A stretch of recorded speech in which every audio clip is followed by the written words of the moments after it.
Di pohon, para tamu yang hadir menumpukan pandangan dan perhatian ke pintu utama. Hadirin yang dimuliakan, dalam debar harus berlagu di dada. Detik berharga kian menjenah nyata di bawah redup cahaya kasih yang menyatu jiwa, yang menyaksikan sepasang insan yang sepadan pesona, langkah demi langkah menuju ke mahligai cinta. Mengumumkan ketibaan pasangan Raja Sehari yang dinanti, Muhammad Amirul Faris bin Hafizan dan pasangannya Nurul Farhanin binti Muhammad Husaini masuk ke dalam dewan. Wa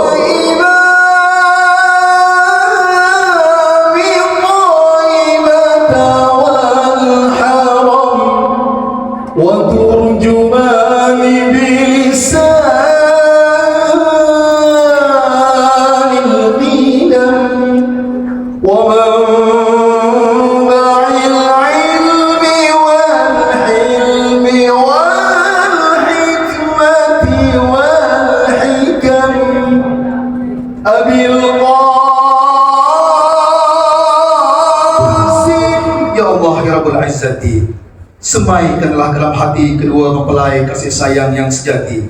Tanamkanlah mereka berdua dengan perasaan belas kasihan yang hakiki. Bajailah mereka dengan tawakal yang tidak mengenal putus asa di hati.